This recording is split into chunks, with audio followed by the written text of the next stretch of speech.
जब हम इस दुनिया से चले जाते हैं तुम्हारी आत्मा कहाँ जाती है?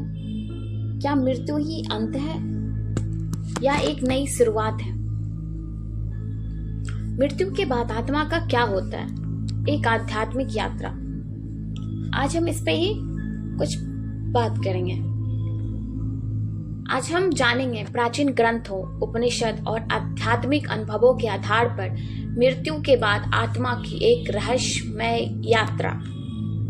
शरीर और आत्मा का संबंध। हिंदू दर्शन के अनुसार यह शरीर नश्वर है पर आत्मा अमर है। भगवत गीता में भगवान श्री कृष्ण कहते हैं, ना जायते म्रियते व कदाचित, यानी आत्मा कभी जन्म नहीं लेती, ना ही मरती है। आत्मा सिर्फ एक शरीर से दूसरे शरीर में यात्रा करती है। जैसे हम पुराने कपड़े उतार कर नए पहनते हैं, एग्जैक्टली वैसे ही आत्मा भी है।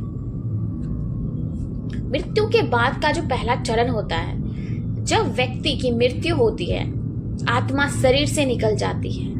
इस पल को प्राण त्याग कहते हैं। कुछ ग्रंथ में बताया गया है कि मृत्यु के तुरंत बाद आत्मा कुछ समय तक उसी स्थान पर रहती है। वह अपने शरीर, परिजनों और वातावरण को देख सकती है पर कुछ नहीं कर सकती।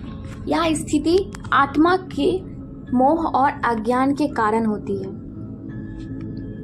इसके बाद जो होता है, इसके बाद आत्मा अपने कर्मों के अनुसार यात्रा करती है, जैसा कि भगवत गीता में कहा गया है। आत्मा की यात्रा पितृलोक या यमलोक तक होती है। यदि पुण्य अधिक हो तो आत्मा पितृलोक में या स्वर्गलोक की ओर जाती है, और अगर पाप अधिक हो तो उसे यमलोक में ले जाया जाता है, जहां उसके कर्मों का विश्लेषण होता है। गरुड़ पुराण के अनुसार आत्मा 13 दिन तक पृथ्वी पर रहती है और फिर उसके आगे की यात्रा तय होती है। पूर्व जन्म या मोक्ष। यदि आत्मा ने बहुत अच्छे कर्म किए हैं और ईश्वर से जुड़ी हुई रहती है तो उसे मोक्ष मिल सकता है, यानी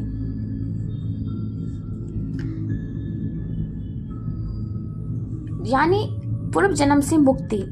वरना आत्मा पुनः जन्म लेती है किसी अन्य शरीर, परिस्थिति और जीवन में। यह चक्र तब तक चलता रहता है जब तक आत्मा पूर्ण रूप से शुद्ध होकर परमात्मा में लीन नहीं हो जाती।